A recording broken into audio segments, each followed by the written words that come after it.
Bienvenidos a la Escuela Bíblica Integral. Dios te siga bendiciendo siempre. Continuamos con las prácticas de interpretación bíblica para que usted pueda alcanzar las destrezas para poder evaluar lo que está acertado y lo que está incorrecto. Y de esta manera no solamente preservarse de doctrinas equivocadas, sino que pueda corregir a otros con una actitud de humildad. Continuamos con la palabra carne en la interpretación de esta palabra. Y vamos a Gálatas capítulo 5, versículos 19 al 21, donde dice que manifiestas son las obras de la carne, que son adulterio, fornicación, inmundicia, lascivia, idolatría, hechicería, enemistades, pleitos, celos, ira, contiendas, disensiones, herejía, envidia, homicidio, borracheras, orgías y cosas semejantes a estas, acerca de las cuales os amonesto, como ya lo he dicho antes, que los que practican tales cosas no heredarán el reino de Dios. Mas el fruto del Espíritu es gozo, paz, paciencia, benignidad, bondad, fe, mansedumbre, templanza. Contra tales cosas no hay ley. Usted puede notar que aquí la palabra carne está explicada y tiene el significado explicado en el mismo texto. Porque dice, y manifiestas son las obras de la carne. Dice que son las obras de la carne. Adulterio, fornicación, ya describe. Podríamos usar un sinónimo que representa la palabra carne y lo podemos leer de la siguiente manera. Y manifiestas son las obras del pecado que son. Y entonces describe muchos pecados, pero deja un margen abierto para otros pecados que no están allí incluidos, pero que dice que los que antes practican estas cosas o semejantes a él. Dice que aquí se está haciendo un contraste entre la carne y el espíritu, las obras de la carne y el fruto del espíritu, que es totalmente antagónico, porque las obras de la carne son todo lo malo que el ser humano practica, pero la obra del espíritu es una obra milagrosa que Dios hace poniendo unas características positivas, unas virtudes admirable en la persona que decide seguir a Cristo. Y es una lucha que plantea el apóstol en estas cosas. Cuando miramos el contexto anterior, que usted puede remitirse a los capítulos anteriores o a la narración anterior del mismo capítulo, usted va a encontrar que viene hablando de la ley que los judíos que se habían convertido afirmaban que si no obedecía la ley no podía ser salvo, así que tenía que seguir a Cristo más la ley. Y el apóstol Pablo le dice que ustedes fueron salvos por medio de la fe en la gracia y misericordia de Dios, no por las obras de la ley. Porque en el capítulo 3, a partir del versículo 10, él dice que todos los que se basan en las obras de la ley están bajo maldición, pues está escrito: maldito todo aquel que no permaneciera en todas las cosas escritas en el libro de la ley para cumplirlas. Desde luego que es evidente que la ley nadie es justificado delante de Dios, porque la ley exige cumplimiento perfecto y el ser humano incapaz de cumplir la ley, por eso, por quedar incumpliendo la ley lo maldice. Y la bendición viene por medio de la fe, y dice para que la bendición de Abraham llegara por Cristo Jesús a los gentiles. Por eso es que Cristo nos redime de la maldición de la ley por la gracia de Dios y no por sometimiento a la ley, porque nadie puede cumplir la ley. Entonces, en este contexto nosotros encontramos que Pablo les está diciendo: mire, no se sometan a las prácticas inducidas por el judaísmo, porque ellos mismos la están quebrantando y quieren imponerles una carga que ni ellos ni ustedes pueden llevar. Déjense guiar por el Espíritu Santo mediante la gracia y la misericordia de Dios por medio de la fe.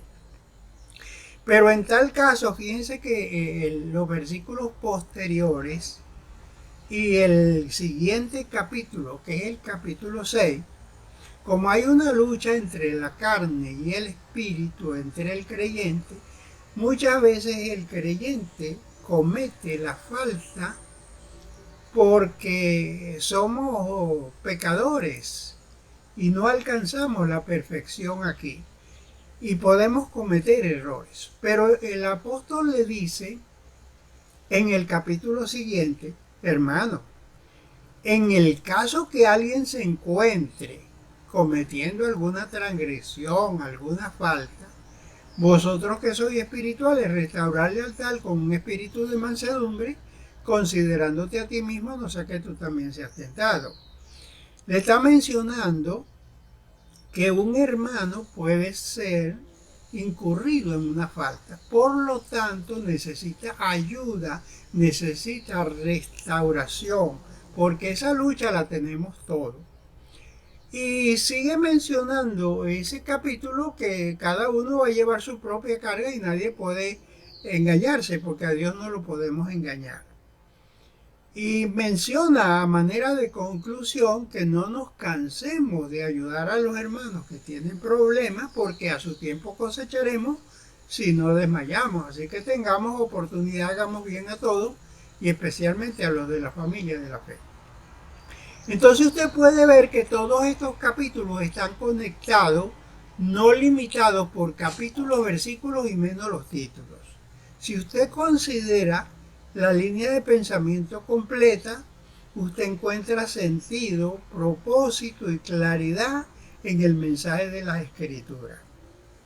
Así que la palabra carne aquí significa pecado. Pero observemos otra experiencia como en Juan 1:14, que también aparece la palabra carne. Dice el 14 que aquel verbo fue hecho carne y habitó entre nosotros y vimos su gloria, gloria como del unigénito del Padre, lleno de gracia y de verdad. Cuando aquí encontramos la palabra carne, difiere de Gálatas capítulo 5 versículo 19, porque aquí la palabra carne tiene un significado diferente dependiendo de su contexto. Fíjense, dice que aquel verbo fue hecho carne y habitó entre nosotros. Se refiere a Cristo porque Cristo tomó forma humana, se hizo humano, se hizo hombre. Pudiéramos aquí usar un sinónimo para la palabra carne y decir, y aquel verbo fue hecho hombre y habitó entre nosotros. Cristo históricamente estuvo con nosotros y los más incrédulos no niegan la existencia y la realidad de Cristo. Las religiones universales tampoco niegan la existencia histórica de Cristo. Es más, Cristo divide la historia en Occidente entre antes de Cristo y después de Cristo. Así se fecha la historia. Por eso es imposible negar esta verdad. Aquí la palabra carne está representando la humanidad de Cristo. Fíjense que dice aquel verbo que habla de la divinidad fue hecho carne. Está hablando del Dios hombre. Cuando miramos el contexto de este capítulo, tenemos que trasladarnos al comienzo del mensaje de Juan, que está en el capítulo 1 y el versículo 1, que nos dice, en el principio era el verbo, y el verbo era con Dios, y el verbo era Dios. Fíjense que él dice que en el principio era el verbo. La palabra aquí principio se refiere a Génesis capítulo 1, versículo 1, que dice que en el principio creó Dios los cielos y la tierra. En un momento dado del tiempo del principio, Dios creó los cielos y la tierra, pero ya era el verbo. La palabra era, este verbo, es un imperfecto, tanto en castellano como en griego. Y un verbo imperfecto está indicando dos tiempos de pretérito indefinido, uno más distante que otro. Significa que en el momento, en el tiempo del principio, cuando Dios creó los cielos y la tierra, ya mucho tiempo atrás estaba el verbo que es Cristo, aquel que se hizo hombre. Ya estaba, porque forma parte de la eternidad. Por eso dice, y aquel verbo ya estaba mucho tiempo atrás con el Padre. Y el verbo, o Cristo, ya en la eternidad formaba parte de la divinidad porque es Dios. Y dice, este es en el principio con Dios, dice Juan. Y toda la narración sigue hablando de Cristo. Entonces, aquí la palabra carne en el versículo 14 se refiere a la humanidad de Cristo. Por eso tenemos que tomar muy en cuenta el contexto para interpretar el significado de una palabra, una frase, una oración, una narrativa completa, para que podamos darle el sentido que corresponde a cada aspecto. Si leemos los versículos anteriores o posteriores, vamos a encontrar que aparece Juan el Bautista dando testimonio de Jesús.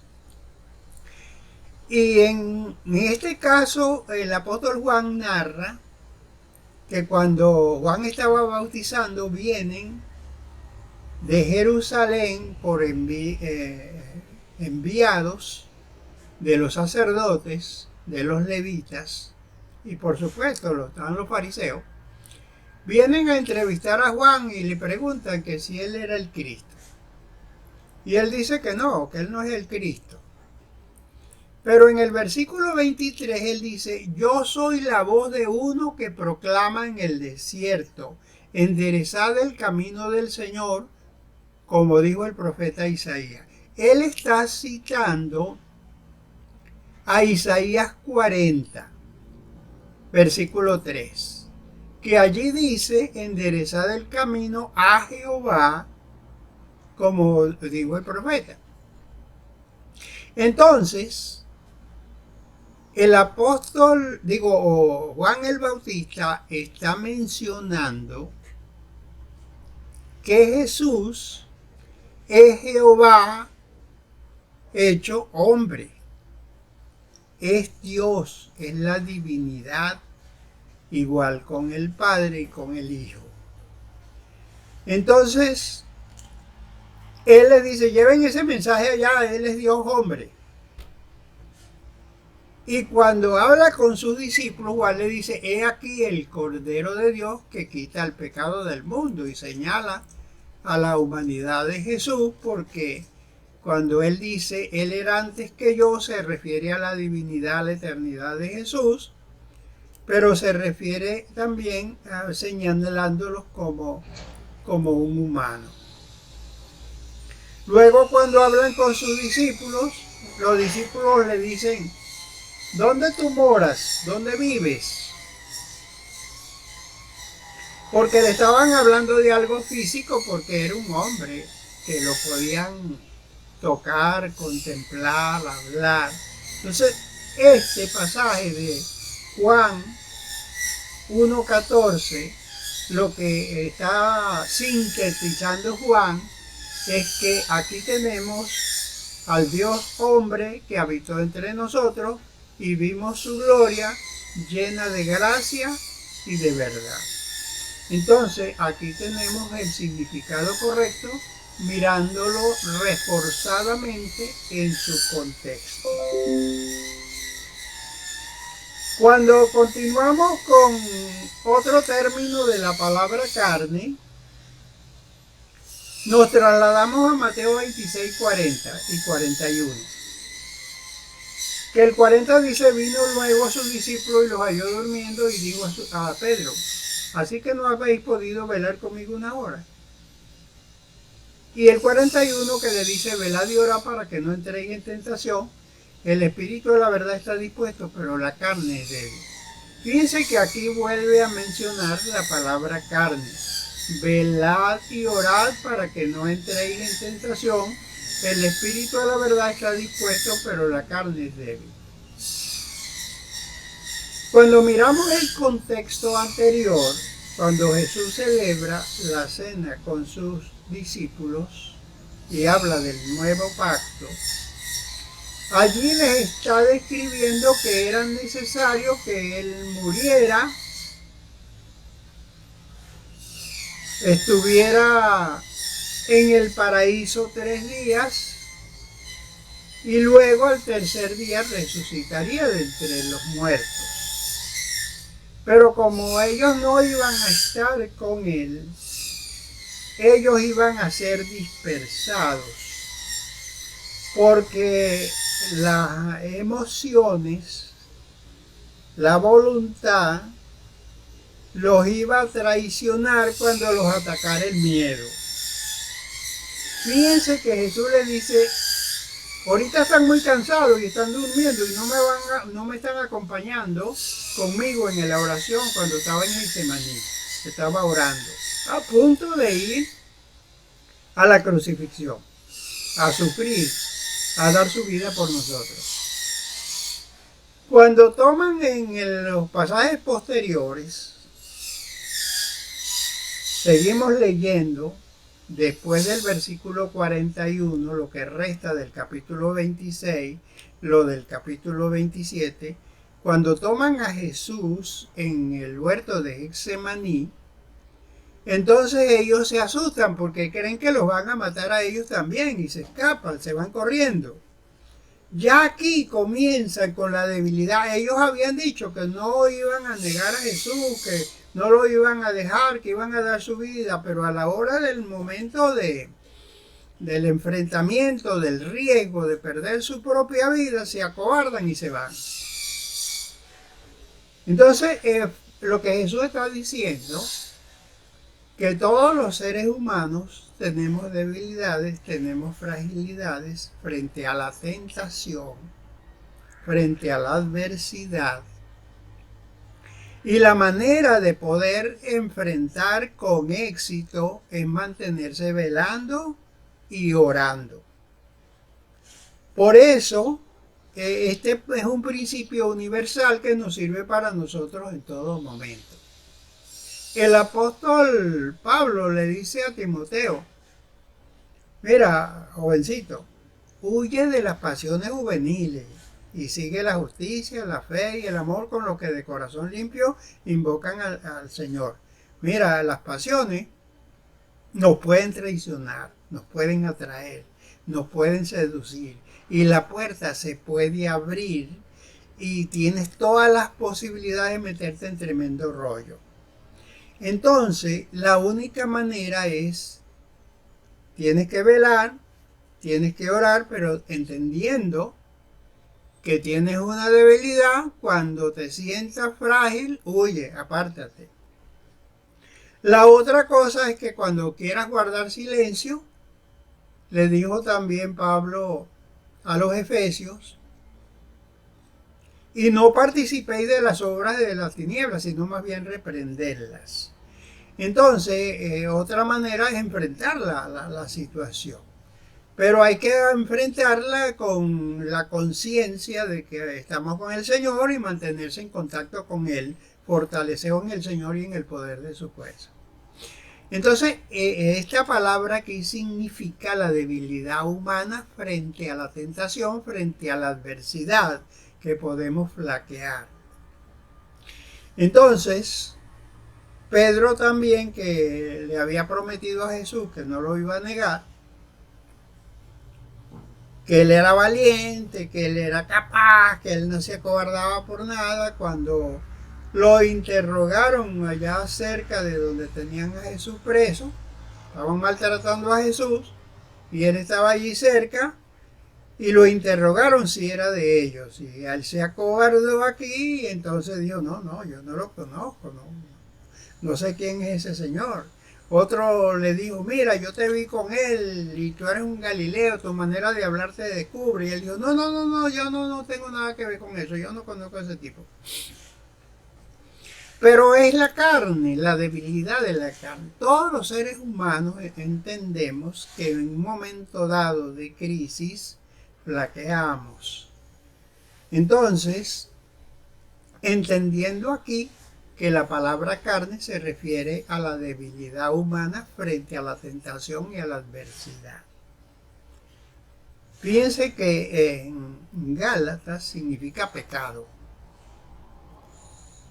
En Juan capítulo 1 se refiere a la humanidad de Jesús, que aunque tuvo la humanidad fue sin pecado. Y aquí Jesús le habla a los discípulos de la palabra carne, pero en sentido de la debilidad humana.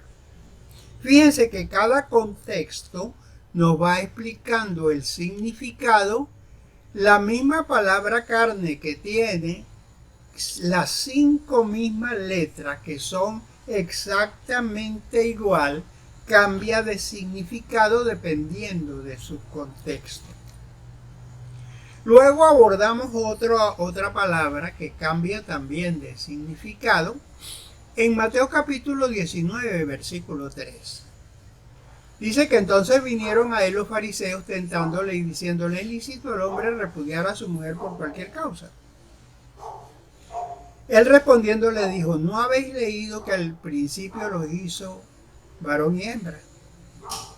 Y dijo, por esto dejará el hombre a su padre y su madre y se unirá a su mujer, y los dos serán una sola carne.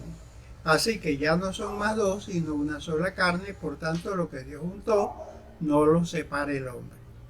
Fíjense que aquí está hablando de la palabra carne también, por tanto dejará al hombre a su padre y su madre y se unirá y los dos serán una sola carne. Cuando miramos el contexto del término carne, el contexto está planteando una relación de matrimonio con la posibilidad de un divorcio.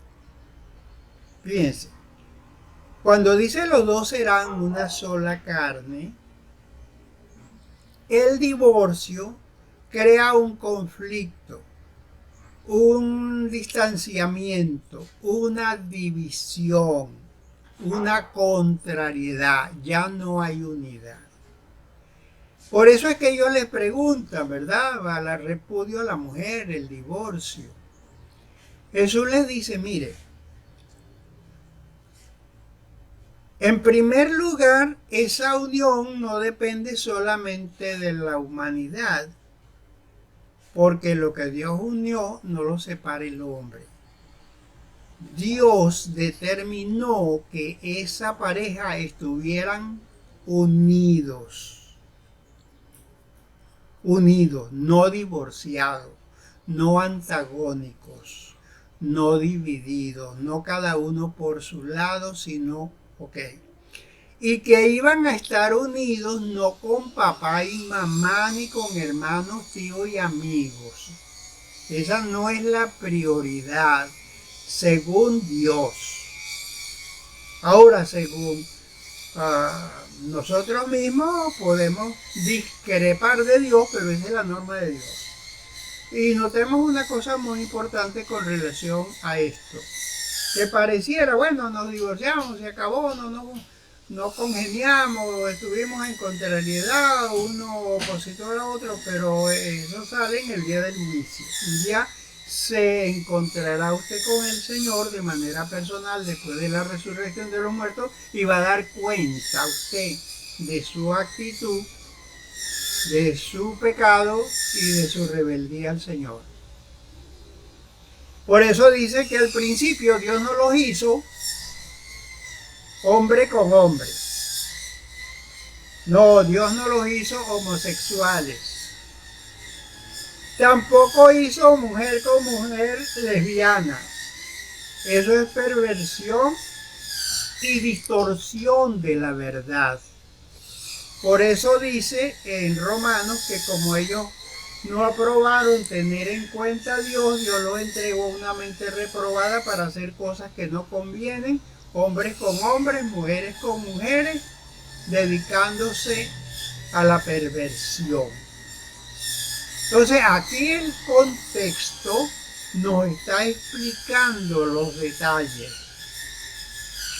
Anteriormente, los versículos anteriores, porque los judíos o los fariseos, muy especialmente los principales líderes religiosos, tenían un desorden con esto, porque los mismos maestros judíos afirmaban, interpretando la ley, de un pasaje de Deuteronomio que dice que si un hombre encuentra algo ilícito en una mujer, entonces podía divorciarse de ella. Y era sencillamente fácil porque le escribía un papel, se la firmaba a una persona y entonces se le entregaba a la mujer y ya estaba divorciado. Era sencillita la cosa, según la ley de Moisés. Pero entonces Jesús le dice, mire, ante la ley, Dios los creó varón y hembra. Ante la ley, Dios los unió. No solamente que ellos decidieron unirse y luego hacerse daño y divorciarse y agredirse. No, eso no es la voluntad de Dios. Tampoco debe permitir que el padre, la madre, el hermano, el tío, el amigo interfiera en la unidad, porque cuando miramos en Génesis capítulo 3, ellos estaban chéveres, pero cuando se metió un tercero, destruyó la relación. Se metió el diablo. Y el diablo creó un conflicto, y de allí ese conflicto perdura hasta nuestros días y hasta que venga Jesús. De manera que cuando los discípulos ven esta situación, ellos dicen, bueno, pero si la cosa es así tan fuerte, mejor no conviene casarse. Y Jesús le dijo, bueno, el que sea capaz de recibir esto, que lo reciba. Entonces aquí encontramos que el significado de la palabra carne aquí indica unidad, armonía, objetivos comunes entre la mujer y el hombre. Cada familia, cada pareja que se une deben tener objetivos comunes, deben ponerse de acuerdo, como dijo el apóstol, como dijo Amós, andarán dos juntos si no estuvieran de acuerdo. Entonces, no deben ir a la deriva. Si van a tener unidad, deben tener objetivos comunes, cómo van a funcionar en la casa, en el trabajo, con la economía, con las propiedades, con las relaciones con los demás. Debe tener una prioridad y una unidad exclusiva entre ambos. No debe haber diversión, que esto es tuyo y esto es mío, porque Dios los juntó para que estuvieran en un mismo acuerdo. No antagonizarse, sino sincronizarse. A manera de resumen, la palabra carne en Gálatas 1:19 está hablando del pecado. En Juan 1:14, la palabra carne se refiere a la humanidad de Jesús, refiriéndose al Dios hombre. En Juan 26:41, la palabra carne se refiere a la debilidad humana frente a la adversidad y la tentación. Y por último, la palabra carne en Mateo 19 se refiere a la unidad de la pareja, contrariando toda adversidad que antagonice la unidad del hombre y la mujer. Entonces, fíjense que todo este sentido lo hemos encontrado a la luz de su contexto. Entonces, siempre tome en cuenta el contexto. Dios me lo bendiga. Nos veremos en la próxima porque voy a seguir dándole principios importantes para su bienestar, su desarrollo y para mantenerse en la verdad de manera acertada.